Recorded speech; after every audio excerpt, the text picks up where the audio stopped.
Salut, c'est Fabien Olicard, vous regardez l'interview de Tarpin Bien et ça va être Tarpin Bien. Putain, c'est bien trouvé votre nom. Hein.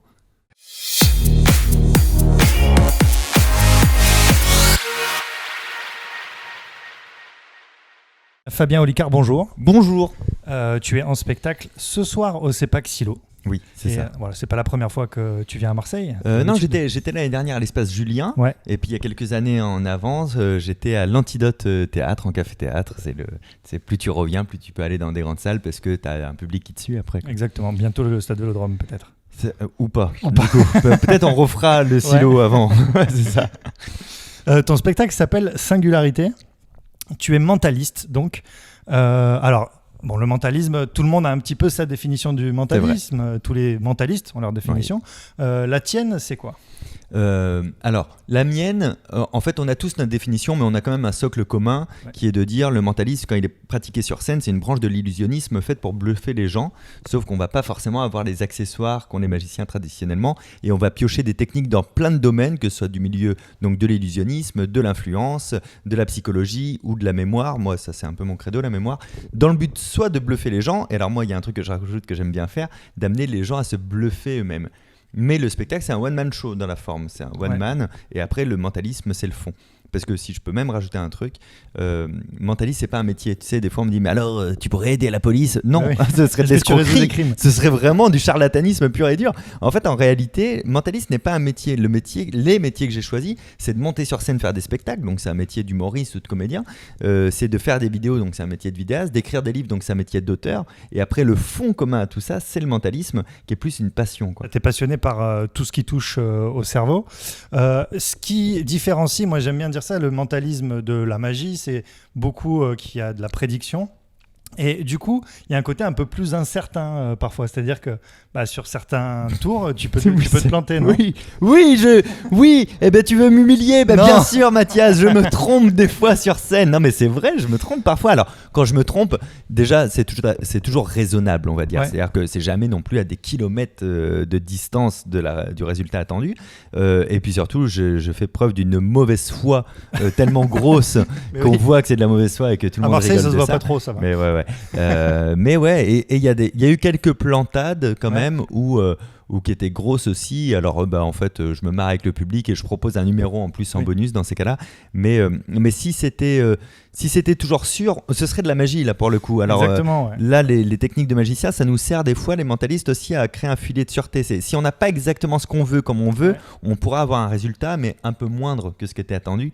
Mais il faut quand même que ça reste du spectacle. Je veux dire, on vient pour se marrer, on vient pour être bluffé. Durant mon spectacle, il dure 2 heures. Tu peux pas avoir 2 heures si t'es pas très bon ce jour-là ou un peu fatigué ou tout serait nul. Donc il y a la mise en scène qui tient debout, il y a tout ça aussi qui aide le truc. Mais il y a un truc, je te le raconterai en off après qui s'arrive parce que c'est sur le final du spectacle. Je peux pas vous spoil, mais je te raconterai ça parce que c'est très drôle. Ouais, mais c'est vrai que moi j'aime bien ça parce que je me dis, voilà, il y a un côté risque chaque soir en fait. Vrai. C'est ça qui est un petit peu fou. Dans ton spectacle, on trouve un petit peu quel type de tour, parce qu'il y a les classiques du mentalisme. Donc du coup, dans ton spectacle Singularité, on va trouver quel type de tour, sans tout spoiler. Oui, c'est vrai. En fait, le mentalisme, c'est quoi ? C'est 2 choses sur scène. C'est je devine ce à quoi tu penses ou je prédis ce que tu vas faire ou ce que tu vas penser, tu vois. Et c'est pour ça que je précise que vraiment le métier de comédien, ça veut dire écrire une mise en scène, un texte, etc., avoir un fond et tout, parce que sinon on tournerait vite en rond. Moi, la première heure du spectacle, j'explique ma définition du mentalisme justement en disant il y a quelques années, je venais sur scène, personne ne savait ce qu'était un mentaliste, et depuis qu'il y a eu la série The Mentalist, personne ne sait ce que c'est, ça n'a rien changé au final. Et donc durant 1 heure, je dis toutes les techniques que je mets dans mon sac, je les démontre. Donc là, je bluffe les gens à ce moment-là. Je les explique. Il y a un petit côté un peu pédagogie. Et j'invite le public à le faire en même temps que moi. Et là, tout le public s'auto-bluffe. Et la 2e heure du spectacle, c'est un peu la grande réponse à la grande question. Le mentalisme, ça sert à quoi ? Bon, la réponse est très simple. Ça sert à... on ne sait pas trop. Et ben, on explore le on ne sait pas trop durant l'heure suivante où là, je démontre qu'est-ce qu'on peut faire en fait avec le mentalisme dans la vie quotidienne qui peut être cool. Et le final du spectacle, ça résonne avec le mot singularité qui est le nom scientifique du Big Bang, la singularité initiale. Eh bien, j'ai une ambition de recréer le Big Bang sur scène pour voir si l'univers avait un plan. Alors pourquoi ? Parce que je suis passionné d'astrophysique et ça me permet d'aborder le sujet avec humour et on essaie de recréer le Big Bang sur scène avec les moyens du bord. On se détend tout de suite. Oui, mais c'est quand même un très bon teasing. T'as une anecdote un peu dingue d'un truc qui te serait arrivé sur scène ? Au-delà d'un mec qui était tout nu quand je me suis retourné. Ce qui est pas mal. Ça, c'était pas mal. C'était pour une société, tu sais, on appelle ça les spectacles privés. Tu fais ton spectacle pour une entreprise. C'était une entreprise qui faisait du transport, de la logistique. Et puis je me suis retourné. Et puis Marcel m'a demandé si je pouvais faire grossir sa baguette magique. Ce à quoi j'ai dit, je fais du mentalisme, pas des miracles. Et ce qui était flippant, c'est de se dire, attends, parce que là c'est quand même très gênant, ça fait 2 minutes que je suis sur scène, il se passe ça, et ils étaient 200 dans la société, et je me dis par contre ils vont se mettre un peu en mode Marcel t'es bourré, casse-toi, et non, t'as 200 personnes qui font ouais Marcel, ça c'est de la bonne blague Marcel, ça c'est drôle, allez fais-nous rire toi à côté aussi, et je me suis dit putain c'est trop, ça, c'est le cap le plus haut qui a été franchi dans ma vie, et donc j'ai dit voilà c'était juste l'introduction, je vous retrouve dans quelques minutes, je vous laisse continuer de dîner un tout petit peu, c'était la fin du dîner. Et je suis sorti de scène et là j'ai dit vraiment ça met en péril mon intégrité morale et physique. Je peux pas faire 1 heure de spectacle dans ces conditions avec des gens ivres morts qui se mettent tout nus sur scène. Est-ce que quelqu'un comprend ça, tout nu sur... Qu'est-ce que tu veux trouver ce qu'il y a dans sa tête ? On sait tous ce qu'il y avait dans sa tête à ce moment-là, ouais. Donc c'était pas possible. Voilà, ça c'est la pire anecdote qui me soit arrivée. Tu as aussi une chaîne YouTube avec je crois 1,5 million abonnés. Beaucoup de succès sur ta chaîne et beaucoup de vidéos aussi, du mentalisme. Mais pas que. Et d'ailleurs, je crois que c'est la couverture. Oui, c'est ça. Oui, il y a mentalisme, mais pas que. Donc tu fais plein de vidéos de mentalisme où tu explores un petit peu des techniques et tout ça. Tu fais aussi des analyses de micro-expressions dans des discours politiques et tout ça, un petit peu comme on voit dans la série Light to Me. Bien sûr. C'est pas du mentalisme pur, ça apporte quoi déjà, c'est du comportementalisme plus que du mentalisme. Nous, les mentalistes, il faut comprendre un truc, c'est qu'on n'est pas des spécialistes. Celui qui affirme l'inverse serait un escroc pour le coup. C'est-à-dire que nous, on connaît plein de trucs dans plein de domaines, mais on est moyen partout. On n'est pas spécialisé en psychologie, on n'a pas un diplôme en ceci ou en cela. On s'est juste intéressé, on est des amateurs très éclairés dans plein de domaines. Donc, on ne peut pas travailler, par exemple, si tu as besoin d'un comportementaliste, embauche un comportementaliste et pas un mentaliste, par exemple. Mais moi, ce que j'aime bien faire, c'est recouper toutes les techniques que je connais pour essayer de faire de l'analyse de micro-expression, parce que au final, pourquoi je me suis intéressé au mentalisme ? Parce que je me suis intéressé au mental au sens très large du terme. C'est ça qui me fascine. Et quand je fais ce genre de vidéo, je l'ai fait avec, alors déjà, un peu de bienveillance. Ensuite, un gros disclaimer qui est attention, je vais utiliser plein de trucs de plein de domaines. Certains de ces domaines sont considérés comme des pseudosciences et je trie à l'intérieur ce que je vais chercher. Mais quoi qu'il arrive, ne croyez pas ce que je dis sur parole. Tu vois, je limite vraiment le truc. Et ensuite, je ne m'aventurerai jamais sur des terrains dangereux. Si je voulais faire des millions de vues sur YouTube, je fais une analyse de Living Neverland de Michael Jackson, tu sais, ou de l'affaire Grégory, ou de choses comme ça. Et alors là, je ferai des dizaines de millions de vues. Le problème, c'est que je n'ai pas la baseline et pas la compétence assez poussée pour me permettre. Donc, je le fais sur des discours spontanés de politiciens ou des trucs comme ça. Ouais, Macron et tout ça. Ouais, c'est ça. Mais c'est assez sympa, je trouve, justement. Voilà. Ouais, il n'y a pas longtemps, tu as fait une vidéo sur tous ceux qui ont menti, mais où ça a été validé. C'est cette semaine, j'ai fait ça. Ouais. Voilà. C'est intéressant de se dire, on va partir a posteriori. Ouais. On sait que ces gens-là ont été condamnés, tu vois, Balkany, Cahuzac, Carviel, etc. Et si on regardait, en ayant cette donnée en tête, les interviews, ils disaient « Je n'ai pas de compte en Suisse, monsieur le président », en faisant des gros oui comme ça. Vous avez fait des oui avec la tête. C'est hyper drôle de regarder tout ça. Alors évidemment, l'analyse est un peu biaisée parce qu'on sait le résultat, donc on sait ce qu'on cherche. Mais du coup, c'était assez cool parce qu'on trouvait facilement ce qu'on cherchait a posteriori, de se dire « Tiens, est-ce qu'on aurait pu le pressentir du coup ?» Mais c'est intéressant de voir qu'en France, putain, jusqu'à la dernière seconde, les mecs, ils nient jusqu'au moment où ils sont condamnés, qu'ils font « Eh oui, c'est vrai ». À la fin, bon, bah... C'est ouf, hein. Ah, c'est complètement ouf. Du coup, par rapport à tout ça, la PNL, la synergologie dont tu parles, ça vaut quoi ? Qu'est-ce qu'il y a à garder là-dedans ? Pas grand-chose, malheureusement. La synergologie, on est à quasiment rien à garder. Il y a quelques petits trucs qui sont intéressants, ou en tout cas, c'est intéressant de le lire et de s'y intéresser, mais de ne pas prendre ça comme argent comptant. La synergologie, on est quand même sur un mec sur Messenger qui a dit « Je crois que quand le mec met la main comme ça veut dire ça. » Mais sur quelles études ? La mienne. Ouais. Tu vois, c'était un peu chaud. La PNL, il y a quand même plus de choses à garder parce que, mine de rien, eux-mêmes, les deux créateurs, l'ont expliqué. Ils sont allés aller piocher dans la psychologie, dans l'hypnose, dans plein de choses comme ça pour créer en fait la PNL. Donc ça s'est appuyé sur des choses un peu plus cool. Et puis après, ils ont sorti aussi pas mal de conneries, donc faut jamais prendre tout ça pour argent comptant, mais comme des pistes en fait intéressantes. Un truc par exemple, durant des années, on disait en PNL que la direction du regard te disait si la personne mentait pas, etc. Et donc tout le monde a validé ça et c'est devenu un truc qui a été beaucoup véhiculé. Et la science y a intéressé, il y a eu des études qui ont été faites et puis les études ont montré que en fait non, la PNL ne prédisait vraiment la direction du regard que dans 23% des cas. Et tu dis tiens, c'est pas beaucoup. J'ai regardé, les études ont été faites sur 27 personnes, je me suis dit c'est vraiment pas beaucoup. J'ai refait l'étude moi à ma sauce, qui est complètement critiquable. Moi j'ai eu 30% de résultats positifs. Et tu te dis ok, c'est intéressant parce que depuis que les études ont été faites, du coup tout le monde dit la PNL c'est de la merde. Et c'est pas complètement faux, mais c'est pas complètement vrai parce que 30% c'est pas zéro non plus. Et tu dis ne le prends pas comme une valeur absolue, mais prends-le comme rentre-le dans ton faisceau d'indications. C'est ça qui peut être intéressant, tu vois. Il faut jamais tout jeter comme ça bêtement. Et puis c'est ce que je fais. Et alors après le problème c'est que comme ça a été véhiculé durant des années, on retrouve encore dans des magazines très populaires, des gens qui vont encore parler de la direction du regard en disant c'est ça et pas autre chose, parce que les mises à jour ont du mal à se faire. Tu as d'autres catégories de vidéos qui sont plus de l'ordre de ce qu'on appelle sur Internet les story time, ou parfois un petit peu du coaching perso.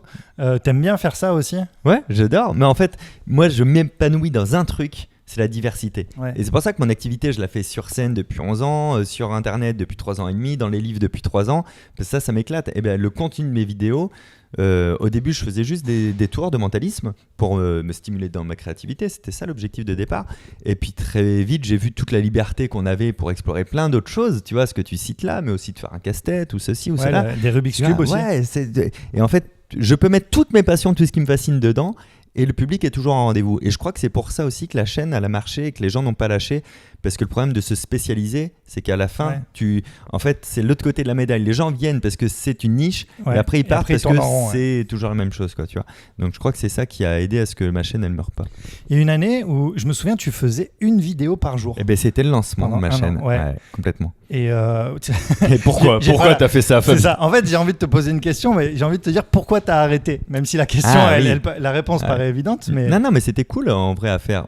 Le vrai objectif, c'était de me dire, juste avant j'avais fait le JT de France 2 pour la tournée des spectacles avant de créer des vidéos, et c'était une catastrophe. Je suis très empathique, la personne à côté de moi elle est molle, je suis mou.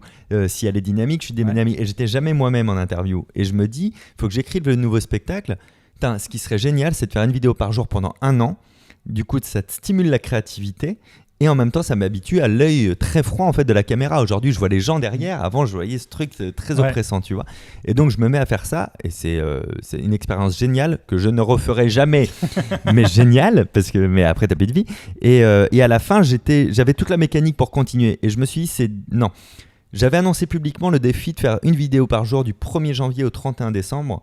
Si je continue, c'est un peu du réchauffé, tu vois, parce que ce défi-là est réalisé, donc je vais faire autre chose. Et j'ai décidé d'upgrader la qualité de l'image, des sons, des productions, des machins. Mais il n'est pas dit, c'est une exclue, il n'est pas dit que pour les 5 ans de la chaîne, je fasse pas, c'est un truc qui me trotte dans la tête, je te jure que c'est vrai, c'est la première fois que j'en parle. Je me dis pour les 5 ans de la chaîne, je pourrais faire, peut-être pas 1 an, mais durant 6 mois, 5 vidéos par semaine, du lundi au vendredi. Donc 5 vidéos par semaine pour les 5 ans de la chaîne. Ça te laisse, ça te laisse un petit week-end. Ouais, ça te laisse un petit week-end pour souffler. Il y a des désaccords entre les mentalistes sur la façon de pratiquer le mentalisme ? Non, pas tellement. Alors, ça dépend après ce qu'on appelle un mentaliste. C'est-à-dire que si demain tu fais un tour de mentaliste, tu peux te dire je suis mentaliste aussi, quoi, tu vois. Mais en tout cas, ceux que je connais, c'est-à-dire on est sur un cercle où il va y avoir Victor Vincent, Rémi Larousse, Clément Fraisse, des gars comme ça. En vrai, chacun a son propre univers, chacun a sa propre pratique. Moi, j'ai tendance à y mettre beaucoup d'humour, mais parce que c'est ma forme d'expression naturelle. Depuis 11 ans sur scène, je mets de l'humour et c'est comme ça. Et eux, jamais, ils m'ont dit Fabien, tu mets de l'humour. Alors que c'est vrai qu'au début, j'entendais des gars qui disaient le mentalisme, c'est pas fait pour être drôle. Oui, bon, c'est fait pour être ce que c'est. C'est comme la peinture, c'est comme n'importe quel art, en fait. Chaque interprétation est libre et unique. Moi, j'ai tendance à lever le voile aussi sur des techniques. Et alors, la plupart des confrères que je t'ai cités font c'est très cool ce que tu fais, Fabien, pas de souci. Et puis, la pédagogie est dans mon ADN, c'est ma nature, tu vois. Et puis, t'en as d'autres qui vont dire c'est le mal ce qu'il fait. Et ces gens-là, souvent, n'ont pas vu le spectacle et pas lu les livres. Et du coup, ils ont l'impression que je dévoile les grands secrets, mais pas du tout. En fait, je dévoile des pistes. juste des pistes. Ouais. Parce que je ne dévoilerai jamais quelque chose que les gens ne peuvent pas reproduire.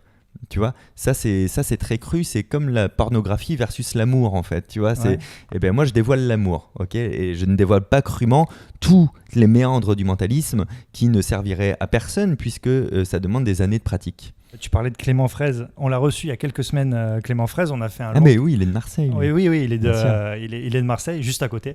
Et en fait, on a parlé beaucoup avec lui de l'affaire Bruno. Tu dois être au courant. Ah bah oui, ça a été son cheval de bataille, ça. Exactement. Tu penses quoi de cette démarche, finalement, qu'il a faite de débunker un type qui vraisemblablement est un charlatan et qui dit aux gens, en utilisant, alors lui il n'est pas mentaliste, mais en utilisant des techniques de mentalisme, qui dit parler avec les morts en fait. Bah, écoute, c'est une démarche qui a toujours été dans le milieu de l'illusionnisme et du mentalisme, de lutter contre le charlatanisme pour coup. Et ça fait longtemps que personne n'avait pris le flambeau. Je trouve qu'il l'a fièrement repris et c'est très très cool. Après, évidemment, il ne faut pas que ça devienne de l'acharnement, mais lui, Clément avait été clair. Il avait dit il y aura 3 vidéos, pas une de plus. Et après, je passe à autre chose. Et il a fait sa triptyque, donc c'est très bien aussi. Et puis, ça éveille aussi l'esprit critique de toutes les personnes qui regardent ça et tout. Et c'était un créneau qui, je pense, est dans son ADN. Tu vois, on parlait de la pédagogie qui est dans mon ADN. Ben, je pense que ce genre de démarche, c'est dans l'ADN de Clément. Donc, c'est assez cool parce que, tu vois, moi, par exemple, mon rapport à Bruno, un nouveau message au médium, il est que je m'en fous, mais alors d'une force. C'est pas ton truc. Non, c'est pas mon truc. Et pour le coup, il y en a plein qui m'ont dit prends position là-dessus. J'ai dit non, vraiment. Ma seule position, c'est regarder les vidéos de Clément. Elles sont très intéressantes, mais c'est pas mon cheval de bataille, c'est pas mon créneau. Et tu vois, je pouvais pas moi forcer, à part dire que évidemment j'étais d'accord avec le fond, tout le fond des vidéos de Clément. Je valide à 100% ce qu'il dit, quoi, tu vois. Mais c'est bien qu'il y ait un mec comme lui qui a repris ça. Ouais, bah c'est vrai que lui, après, il est très intéressé, on va dire, par la communauté bien sceptique. Sûr, ouais, complètement. Ouais, il est rentré à fond dans la zététique et tout. Il a trouvé sa place. Il nous reste 2 minutes là. Est-ce que tu peux me bluffer là en 2 minutes? Ouais, bien sûr. Bah, je pars. Je disparais. Je vais sur scène. Tu disparais carrément. Complètement. Te bluffer comme ça. Un petit truc. J'ai rien préparé. Je sais pas. Dis-moi un objet. Je te dis Sois hyper créatif et hyper rapide. Dis-moi un objet. Un objet en étant créatif. Un capot d'astre. C'est quoi? C'est un capot de guitare. Sert à oui, c'est pour les guitares, bien sûr, bien sûr. Et un deuxième objet. Je vais t'en demander plein, fais attention. Créatif aussi ou... Non, ce que tu veux, un objet. Un stylo. Un stylo, d'accord, de quelle couleur? Un stylo 4 couleurs. Un stylo 4 couleurs, ok. Et un autre objet, je vais t'en demander plein, sois prêt. Hein. Et un autre objet, une cuillère. Une cuillère, d'accord, ok. Une grande, une petite, on s'en fiche? Une petite cuillère. Ok, un autre objet. Un autre objet, une pioche. Une pioche, d'accord, ok, pourquoi? Un autre? Un autre objet. Je sais pas où on va. Hein. Non, pas du tout. Moi non plus. Vas-y, continue, un autre objet. Ok, une chaussure. Une chaussure, un autre objet, continue, dépêche-toi. Je te stresse, Mathias. Un pinceau. Un pinceau, d'accord, ok. Un autre objet. Un autre objet, un câble. Un câble de quoi?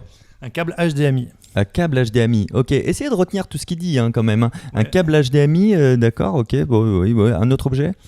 Un autre objet, une plume. Une plume, ok. Une plume pour écrire. Ah, une plume pour écrire, ça c'est joli. Un autre, allez, encore 2 autres, pourquoi pas? Allez, encore 2 autres. Une chaîne de vélo. Une chaîne de vélo, ok. Ouais. Et une assiette. Et une assiette, ok. Ouais. Encore 2 autres? J'espère qu'on va quelque part. C'est la fin. J'espère qu'on va quelque part. Une lampe de chevet. Une lampe de chevet, d'accord. Ouais. Et un gant de toilette. Et un gant de toilette. Ok, d'accord. Tu les as retenus? Pas du tout. Ok, moi je les ai retenus. Et je les ai séquencés. Et c'est là que vous allez intervenir. C'est-à-dire qu'il n'y a que vous qui pouvez regarder la vidéo, qui allez vérifier ce que je dis. Lui doit me croire sur parole. Dis-moi un chiffre entre 1 et 12, n'importe lequel. 8. En 8, c'était une plume pour écrire. Dis-moi un autre chiffre. 4. En 4, c'était une pioche. Vérifiez ce que je dis. Vas-y, un autre chiffre. 11. 11, c'était la lampe de chevet. Dis-moi un des mots que tu as retenu. Un des mots que j'ai retenu, une chaîne de vélo. La chaîne de vélo est en 9. Vérifiez ce que je dis, me croyez pas. D'ailleurs, dis-moi père ou impair. Pair. Pair. Croissant, décroissant?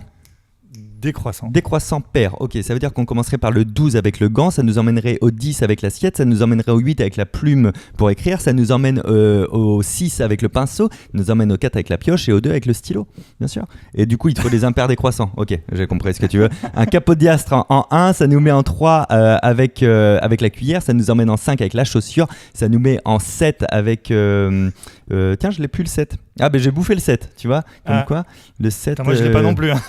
Là, en fait j'ai courgette, mais c'était hier soir courgette, donc je sais que c'est pas là toi. Ça nous met en 9 avec la chaîne de vélo et en 11 avec la lampe. J'ai oublié le 7. Dites-le moi dans les commentaires du coup. Dites-moi. Incroyable. Ça plaît? Ouais, okay, cool. Ça me bluffe carrément. Je serais vraiment incapable de faire ce genre de truc. J'irai vérifier ce que c'est le 7 du coup au montage parce que moi j'ai vraiment totalement zappé. Mais en fait, ce qui est très perturbant, c'est que le 7 il me revient, il s'en va et comme ce truc je le fais très très souvent, on le fait souvent à 50 ou 100 mots, hein, tu vois, un peu plus que ça. En fait, j'ai les 2-3 derniers jours en tête, et j'ai les autres images qui me reviennent. D'où la courgette. Et la courgette, j'ai le parmesan d'avant-hier, j'ai la courgette d'hier, mais j'ai pas le tien quoi. Ça c'est très con quand même. Ça c'est marrant parce que du coup c'est un peu le bordel dans ta tête. Non mais ne viens jamais là-dedans. Si on peut vous rapetisser, ne venez jamais là-dedans. Non, jamais. Venez au spectacle plutôt ce soir, c'est mieux. Tiens, il y a une petite question que je pose à tout le monde. Tu sais, nous on s'appelle le tarpin bien. Tu sais ce que ça veut dire? Non. Ça veut dire c'est très bien. En fait, tarpin c'est un adverbe. Ah ouais, d'accord, c'est tarpin bien quoi. Exactement. C'est un adverbe, tout paraît logique. Tarpin, c'est un adverbe. C'est un adverbe marseillais. Ouais, c'est ça. C'est déjà putain con, c'est un point d'exclamation. Exactement. Donc c'est de la ponctuation. Tarpin, c'est un adverbe. C'est quoi ton expression à toi pour dire tarpin bien? Qu'est-ce que je vais dire? En ce moment, vraiment, mon expression, tu sais, ça évolue, mais c'est plutôt de dire c'est une dinguerie. Putain, le truc, c'est une dinguerie, quoi. Et je tiens ça d'Amixem qui est d'Angers. Et je sais pas, quand il a dit ça, je me disais, ouais, c'est tout à fait l'expression pour dire quand c'est fou, génial, trop bien, c'est une dinguerie. Eh bien, merci beaucoup, Fabien. Si vous voulez être bluffé, alors c'est ce soir. Je le dis ici parce qu'on me prend en story en même temps. Donc, venez ce soir au C'est pas Xylo pour ton spectacle Singularité. Et voilà, sinon tu reviendras de toute façon très bientôt. Avec plaisir. Merci Marseille. Mathias, c'est tarpin bien. Merci beaucoup.